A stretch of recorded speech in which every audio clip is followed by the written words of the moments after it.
alamomi da zaki ji ko ki gani ki san kina dauke da ciwon infection. To yau akan ciwon sanyi za mu yi magana. Shin rashin tsafta ne ke haifarwa da mata ciwon sanyi a al'aurarsu? To ku biyo ni cikin wannan bidiyo. Ko me za ku ci?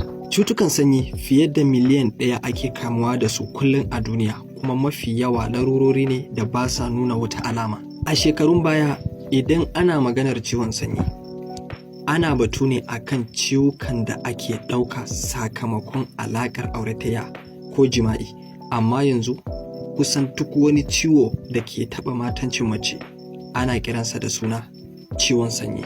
Idan aka samu wani yanayin garkuwan jikin mutum ta sauka saboda wata rashin lafiya ko ciwon suga ko wani abu daban, to yakan sanya wasu ƙwayoyin halitta da ke bin wani sashin jiki su shiga wani sashi. Mafi yawan lokuta sinadaran da ke cikin wasu abubuwan da wasu mata kan shafa a al'aura, kamar man shafawa da turare, kai a wasu lokuta ma har da irin suturar da mace ke sanyawa, suna iya zama sanadin shigar ƙwayoyin cuta a gabanta. Bincike ya nuna cewa kashi 75 cikin 100 na matan duniya kan yi fama da irin waɗannan cutuka aƙalla sau ɗaya a rayuwarsu, yayin da rabin matan a duniya kan yi fama da su sau 2 ko fiye da haka.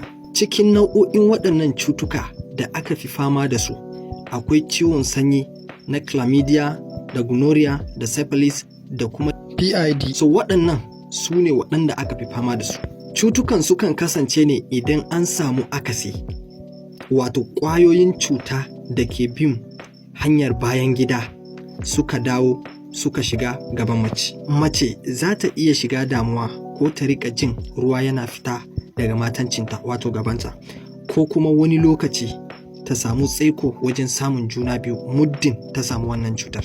Abubuwa da ke ƙara hatsarin ɗaukar ciwon sanyi a al'aura sun haɗa da samun juna biyu, yawan amfani da magungunan kashe ƙwayoyin cuta antibiotic ko kuma na hana aihuwa, ko kamuwa da cutuka masu raunana garkuwar jiki, ko ciwon suga idan ba a sha mata magani, ko zama a cikin sutura mai danshi, ko kuma rashin sauya kamfai idan an yi gumi, ko rashin kyakkyawan sani yadda ake tsarki, da kuma amfani da ƙyallen al'ada wanda aka faɗa masa turare ko kuma shafawa al'aura turare kai tsaye. Ciwon sanyi ba abun wasa bane mata, ku guji sanya turare a al'aurarku saboda yana da illa matuƙa. Saboda al'auran mace an halicce ta ne da wasu ƙwayoyin halitta wanda muke kira vaginal flora, wato good bacteria kenan, waɗanda aikinsu shine su kare wajen daga saurin kamuwa da cutuka. Su kuma waɗannan ƙwayoyin halitta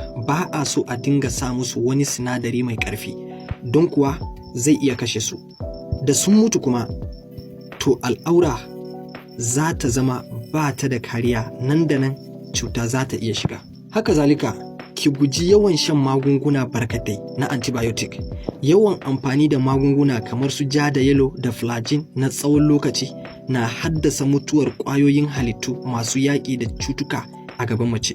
Kuma idan aka rasa su, zai zama ƙwayoyin cuta waɗanda a baya ba su da ƙarfin da za su yi wani tasiri a jikin mutum kamar candida, a lokacin su kuma sai su samu dama. Menene alamomin ciwon sanyi? Alamomin ciwon sanyi suna kamanceceniya da juna, a wani lokacin ma suna yin kamanceceniya da cutuka da ba na sanyi ba. A wasu lokutan mace kan yi fama da wani nau'i na ciwon sanyi amma ba za ta iya ganewa ba har sai ya kai mataki da zai yi tsanani. Kowane nau'in ciwon sanyi yana da alamunsa. Misali, wasu matan za su ce suna fama da matsanancin ƙaiƙayi wanda idan suna sosawa har yana fidda jini a gabansu. Wasu kuma za su ce wani farin ruwa mai kauri kamar madara yana fita daga matanshinsu, wato gabansu. Wasu kuma su ce idan ciwon sanyi ya shige su suna jin zafi a lokacin al'ada ko idan ana saduwa da su. Ƙaiƙayin gaba shine babbar alamar kamuwa da ciwon sanyi. Daga nan sai fitar ruwa mai kalar ƙwai ko kore ko ruwan ƙasa, ko kuma mace ta dinga jin ƙarnin ƙwai ko kifi yana tashi daga ruwan da yake fita daga gabanta. Bayyanar ƙuraje ko wani miki a gaban mace ko namiji na daga ƙarin alamomin cutukan sanyi.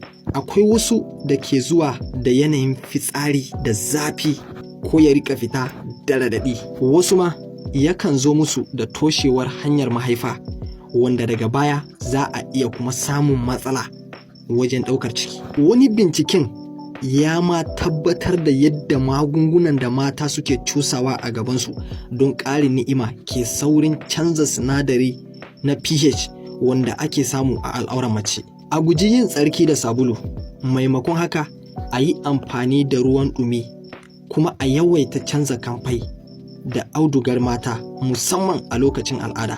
Shi yasa na zo muku da wannan part ɗin. Mai bukata ta min magana a WhatsApp, ga numba ta a bio. Sai abu na gaba, zama a jike na haifar da ƙaiƙayin gaba sosai musamman ga mata.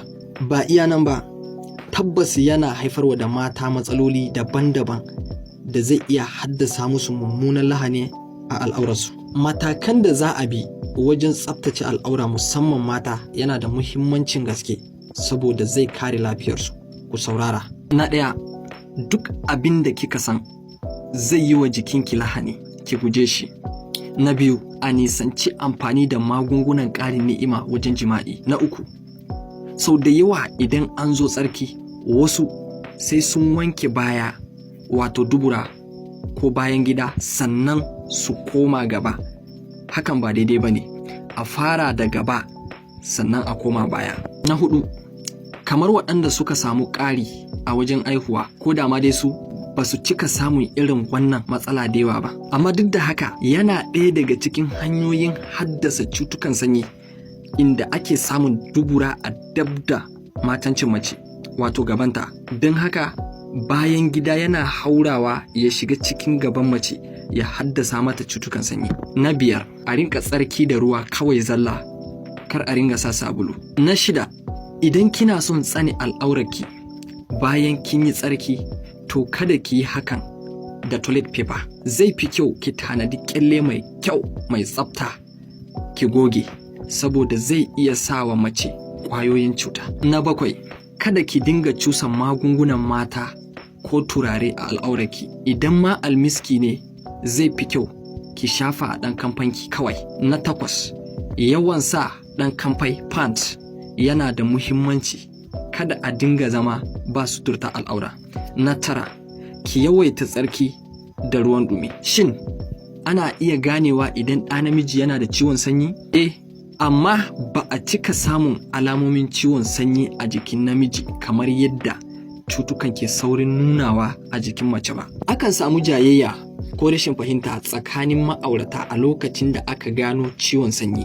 Mace za ta ɗora wa mijinta alhaki, yayin da shi kuma ba shi da wata alama da za ta nuna cewar yana da cutar ba. Wasu lokutan maza sukan ɗauko cutukan sanyi irin su gonorrhea da syphilis, amma jikinsu baya nuna wata alama. Ciwon yana iya bazuwa cikin sauri tsakanin mata. Shi yasa ake jan hankali da a riƙa kula sosai a duk lokacin da namiji ke rayuwa da mace fiye da ɗaya.